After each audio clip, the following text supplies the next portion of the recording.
distance à la destination, on peut aller chercher l'ETA, qui est Estimated Time of Arrival à la destination, qui veut dire l'heure d'arrivée estimée à la destination. C'est intéressant. Par contre, il faut avoir un pas soutenu.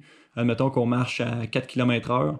Il va nous dire, bon, ben, dans 20 minutes, tu arrives. Mais sauf si on monte une côte et qu'on diminue à 1 heure, ben là, il va nous donner 4 fois plus long. Donc, des fois, l'ETA est pas représentatif de ce que ça va donner comme distance, surtout quand on marche. Si on était en 4 roues, si on était motorisé, c'est beaucoup plus précis. Si on roulait à 50 km/h puis qu'on reste à 50 km/h, c'est beaucoup plus précis à ce niveau-là. Mais la distance, moi, c'est mon unité de choix, mais on peut choisir dans tous ceux qui sont ici. Avec l'élévation, à l'heure du jour, on peut vraiment faire un petit peu tout ce qu'on veut. Donc, on a 4 choix, 3 ou 4 choix qu'on peut choisir. Qu'est-ce qu'on met? Donc, on peut s'amuser avec ça. Ensuite de ça, comme je l'ai dit, là, il y a vraiment, là, c'est personnalisable au bout au bout. Ce qui va nous intéresser un petit peu plus pour nous, ça va être les find et le mark. Donc, les deux pitons qui sont ici. Donc, on va aller retourner à la map. Donc, ce qui arrive avec le mark veut dire qu'on veut placer une marque. Donc, on peut faire un point comme j'ai ici chalet. Donc, c'est là où je suis présentement. Donc, on peut faire ce genre de waypoint-là.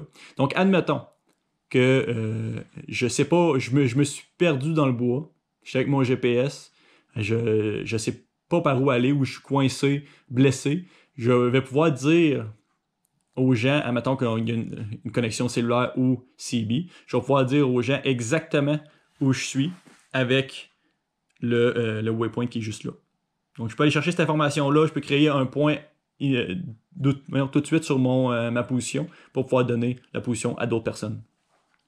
Donc ça, c'est intéressant en cas de sécurité. Ensuite de ça, ce qui va vraiment être intéressant pour nous, c'est le find. Donc, il y a plusieurs moyens. Admettons, là, faire find va nous permettre d'aller sur un point qui est déjà préexistant. Mais pour nous, ce qui va être intéressant, c'est qu'on va pouvoir y aller aussi avec la flèche. Là, c'est plus difficile parce que je n'ai pas la carte topographique, mais je pourrais dire, je veux aller juste ici. Donc là, il me demande, est-ce que vous voulez créer ce point-là, ce waypoint-là? Je dis oui. Donc là, il me donne les informations. Il me dit comment tu veux le nommer. Moi, c'était 0,49. J'en ai 49 de rentrée. Avec la date, waypoint. Et on fait let's go. Ce qui va être le fun avec nous autres, c'est ça là, comme là, j'ai le point. Puis après ça, je peux décider, en cliquant dessus, en faisant enter sur le point, de rallier. Donc, on rallie. Il me demande, bien sûr, allumer le GPS. Puis il fait un point directement. Ensuite de ça, tout ce qui va me rester à faire, là, je regarde la map, je vois mon tracé.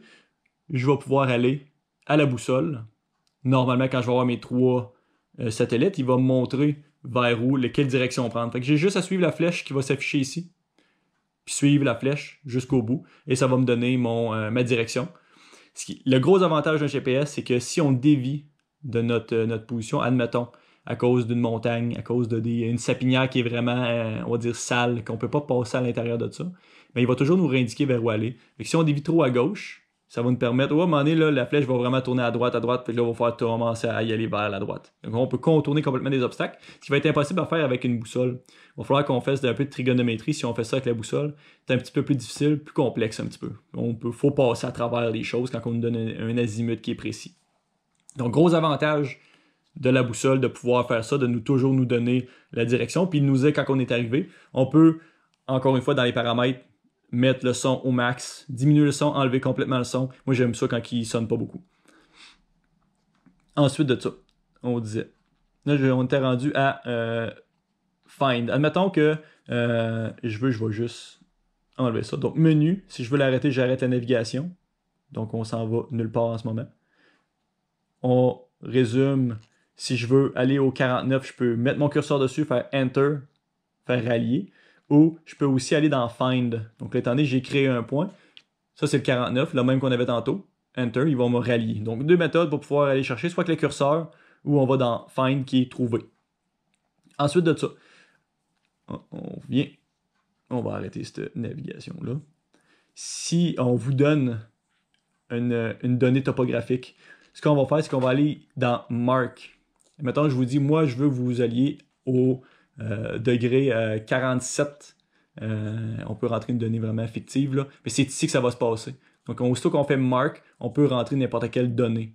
Donc, c'est possible, ça, dans des entraînements aventuriers, qu'on vous amène à ça ici.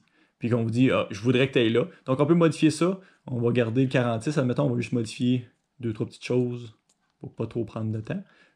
Admettons, 4. Bon. Là, je modifie ça comme ça. Ensuite de ça, je vais changer. Là, je suis rendu à West. Donc là, on change avec le curseur. On s'en va changer Nord versus Ouest. Mettons 9, 9, 9. Et OK. Donc ça, c'est la donnée que je vous ai donnée. Donc on peut juste marquer ce qu'on veut. Ça peut être marqué ici, on peut écrire cadet. On peut écrire point cadet, n'importe quoi. Ça peut être géocache. Puis on va aller rallier. Donc en bas, on fait OK. Donc là, il m'a créé mon point. Sauf que là, le point, il n'est pas dans ma map, étant donné qu'il était vraiment off de la position que je suis là. Je peux faire out, out, out, out, out, qui est ici pour aller le voir dans ma map, puis le trouver. Par contre, je viens de créer le point. Donc ça va être beaucoup plus facile pour moi d'aller chercher find. Donc, trouver un point. Donc, c'était le point 50. Donc, je fais OK. Puis je fais rallier. OK, encore une fois. Puis là, il m'amène directement dessus. Donc, je sais qu'il va falloir que j'aille au... probablement qui est ouest, là. On voit là, la petite flèche qui est nord ici. C'est complètement à l'ouest. Alright. Après ça, on va juste changer notre page pour aller à la boussole. Puis, on va être prêt. La flèche va être là quand je vais avoir une connexion satellite. Donc ça, c'est pour comment rentrer des données dans le GPS. Super basic. Vraiment, là, si vous savez ces petites infos-là, qui est vraiment une introduction au GPS, vous êtes capable de vous en sortir. On est capable de... Vous êtes capable de nous donner l'information de coordonnées si vous êtes blessé, puis vous êtes capable d'en trouver une si on vous en donne une. Donc ça, c'est vraiment l'introduction. Ensuite de ça, on rentre un petit peu plus dans la théorie. Vous allez voir, je vais vous faire un PowerPoint qui va être un petit peu plus touché sur vraiment la théorique des GPS. Mais dans le menu, là, GPS off, dans le menu, on va aller, étant donné qu'on a un système qui est militaire, on a certaines données, nous autres, qui ne sont pas en degrés. Donc, on peut aller changer des paramètres dans les unités.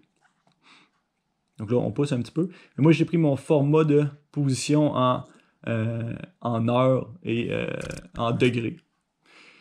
On le voit là, les formats sont ici. On a degrés, minutes, secondes.